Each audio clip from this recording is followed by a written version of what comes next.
అమరావతి రాజధానిలో మలి విడత భూసేకరణపై రైతులైతే తీవ్ర మల్లగొల్లాలు పడుతున్నారు.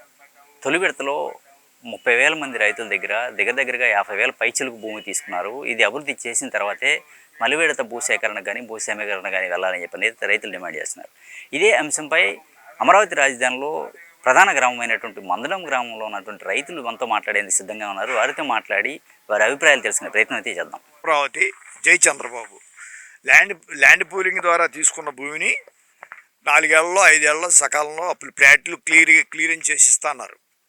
ఈ నారాయణ గారు 29 గ్రామాలు తిరుగుతా నోటి మాట వరుసగా 2 ఏళ్లలో అయిపోద్దని చెప్పుకుంటూ వచ్చారు. యాజ్ ఈజ్గా సీడాక్స్ రోడ్డు అవ్వలేదు, ఫ్లాట్లో డెవలప్ ఇంతవరకు లేదు. మళ్ళీ చంద్రబాబు గారు సెకండ్ ల్యాండ్ పూలింగ్కి వెళ్దామంటున్నారు. ఈ కమిటీ సభ్యుల్ని అన్ని గ్రామాలు రైతుల్ని కలిసి ఒక మీటింగ్ పెట్టుకుని వేస్తే బాగుండేది అనుకుంటున్నాం మేమంతా రైతులమంతా. మరి జేఏసీ సభ్యుల్ని పిలిచి మరి వాళ్ళు ఓకే అని అన్నారు అనే విధంగా జరిగింది. కొంచెం రైతులందరికీ మాకు ఇబ్బందిగా ఉంది. ప్లాట్ డెవలప్ చేసి ముందు సెకండ్ పూలింగ్కి వెళ్ళవలసిందిగా కోరుతున్నాం. జై అమరావతి, జై చంద్రబాబు.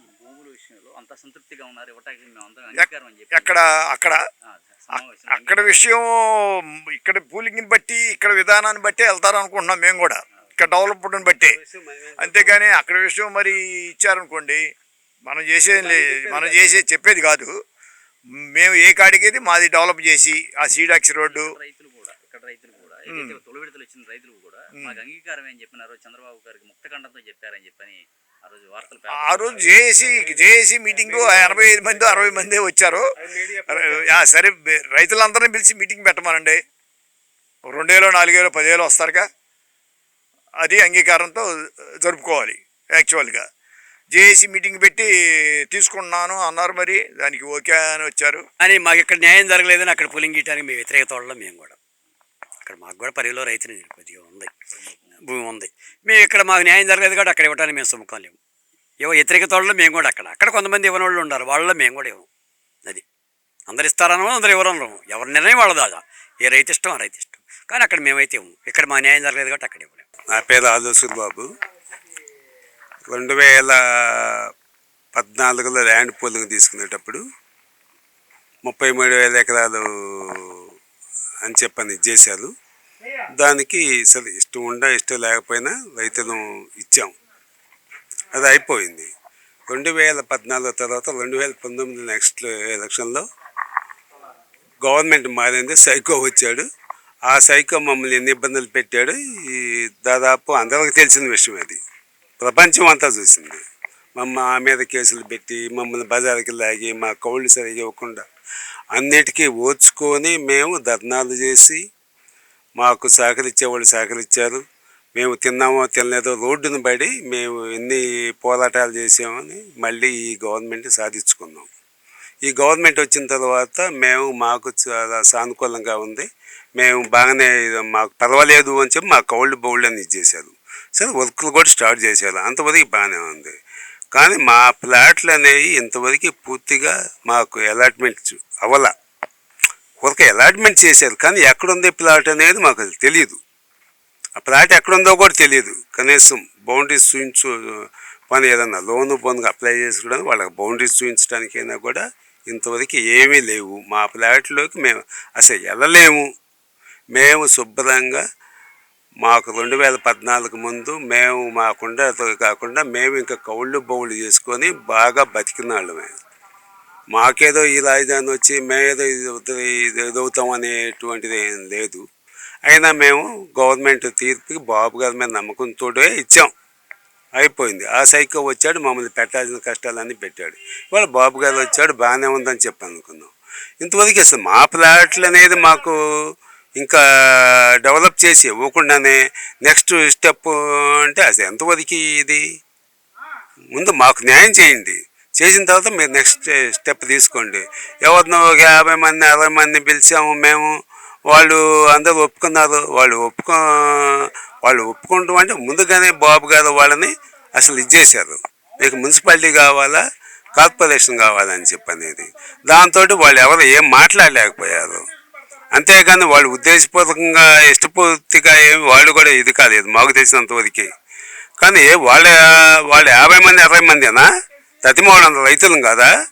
మా అభిప్రాయాలు అంతా సేకరించలేదా? ఇక్కడ ప్రజా ఇది పెట్టి చేయండి. ముందు మీరు ప్రజాప్రాయం సేకరించండి. సేకరించిన తర్వాత నెక్స్ట్ అసలు ముందు మాకు అవన్నీ కాదు. మాకు ఇప్పుడు 12 సంవత్సరాలు అవుతుంది. మాకు డెవలప్ చేసి ఇచ్చిన తర్వాత నెక్స్ట్ స్టెప్ మీరు ఏమన్నా చేసుకోండి. మాకు ఇది సంబంధం లేదు.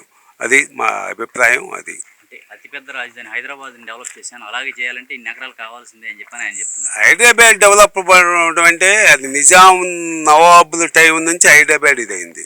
ఇవాళ నువ్వు నేను చేసింది ఏం కాదు. నిజాం నవాబుల టైం దగ్గర నుంచి ఏ నాయకుడు వచ్చినా కూడా దాన్ని డెవలప్ చేసుకొచ్చారు. అది ఆ 400 సంవత్సరాల నుంచి డెవలప్ అయిన రాజధాని అది. ఇవాళకి మనం ఒకసారి ఏదో ఎవరెస్ట్ శిఖరం ఎక్కుతూ ఉంటే ఎక్కలేం కదా. ముందు ఒక స్టెప్ ఎక్కుతూ ఉండాలి, దిగుతూ ఉండాలి.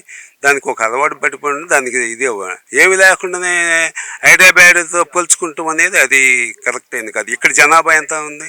13 జిల్లాల రాజధాని. ఎంత జనాభా ఉండాలి? ఇక్కడ ఏం ఇండస్ట్రీస్ ఉన్నాయి నీకు డెవలప్ అవడానికి? హైదరాబాద్ లాగా హైదరాబాద్కి కావాల్సిన ఇండస్ట్రీస్ ఉన్నాయి, సాఫ్ట్వేర్ ఉంది. ఇక్కడ ఏ సాఫ్ట్వేర్లు ఉన్నాయి? స్కూల్స్ ఉన్నాయి, కాలేజీలు ఇచ్చేది బాగానే ఉంది. ఆ పిల్లలు చదువుకుంటున్నారు, వెళ్ళిపోతున్నారు. మా పిల్లలు కూడా బెంగళూరులో అటు ఇటు వెళ్ళి చదువుకున్నారు వచ్చేసారు. వెళ్ళి వాళ్ళు బతుకుతీరు ఎక్కడ హైదరాబాద్లో బతుకుతున్నారు. ఇక్కడ జాబులు అంటే వచ్చి ఇక్కడ ఉండి ఇక్కడ నీకు జనాభా పెరుగుతారు. ఏముండయి ఇక్కడ ఏం జనాభా ఏం లేవు కదా. సాఫ్ట్వేర్ కంపెనీలు రావాలి. ఇక్కడ మన రాజధానిలో ఏ సాఫ్ట్వేర్ కంపెనీలు వచ్చినాయి? ఏదైనా కంపెనీలు వచ్చినాయా? 4 కంపెనీలు వస్తే ఏదన్నా 4 నెలలు 8,000 మందో 10,000 మందో జనాభా వచ్చినప్పుడు ఆటోమేటిక్గా నీకు డెవలప్ అయ్యింది. ఇక్కడ జనాభాయే లేదు అసలు ముందు. ఆ చదువుకున్న పిల్లలు, కాలేజీ పిల్లలు ఏమైనా చదువుకుంటారు, వాళ్ళు వాళ్ళు వెళ్ళిపోతారు. ఎక్కడో జాబులు చూసుకుంటారు, వాళ్ళు ఎక్కడికో వెళ్ళిపోతారు. అంతేకాని ఇక్కడ స్థానికంగా ఉండేవాళ్ళు ఎవరు లేరు. మొత్తం అందరూ ఇక్కడ సమావేశానికి వెళ్ళిన రైతులంతా కూడా అందరితో మాట్లాడాము, మేము అందరితో సంప్రదించడం జరిగింది, అందరం అంగీకారం తెలియజేస్తున్నామని చెప్పారు. ఆ రోజున చంద్రబాబు గారు కూడా మీరు అవునన్నా కాదన్నా వెళ్ళేదే అని చెప్పి స్పష్టం చేశారు. వెళ్ళేదే అన్నప్పుడు ఇక మాకు మున్సిపాలిటీ కావాలా, మీకు కార్పొరేషన్ కావాలని అడగాల్సిన అవసరం కూడా లేదు. అంతే. ముందు మాకు న్యాయం చేసి తర్వాత మీరు నెక్స్ట్ స్టెప్ తీసుకోండి. ఒకవేళ వీళ్ళు భూసేకరణకి వెళ్ళారనుకోండి, భూ సమీకరణకి ఏ స్టెప్ తీసుకునే అవకాశం ఉంటుంది? మీరంతా కూడా మీ ముందు ఇది డెవలప్ చేయకుండా, మీ ఫ్లాట్లు మీకు ఇవ్వకుండా మళ్ళీ ల్యాండ్ పూలింగ్కి వెళ్తే మేము ఏ స్టెప్ తీసుకుంటాం? ఏదో చూస్తా చూడండి, కుడితిలో పడ్డ ఎలుక సామెత అయిందమ్మా అది. మేము కుడితిలో పడ్డ ఎలుక సామెత అయ్యాం, కొట్టుకులాడాం. మొన్నే కొద్దిగా ఒడ్డుకు పడ్డాం లేమనుకున్నాం. ఆ ఒడ్డుకు పడినా మళ్ళీ దాన్ని మామూలుగా వచ్చినట్టుగా ఉందాం మా విధానం చూస్తే. ఇప్పుడు చంద్రబాబు గారికి ఏం విజ్ఞప్తి చేస్తారు? చంద్రబాబు నాయుడు గారు ఏమైనా విజ్ఞప్తి ఉంది? చంద్రబాబు నాయుడు గారు ముందు మమ్మల్ని డెవలప్ చేయండి, మా ఫ్లాట్లు మాకు డెవలప్ చేసి ఇవ్వండి, నెక్స్ట్ స్టెప్ మీరు తీసుకోండి. మాకు అది మేము కోరుకుంటున్నాం.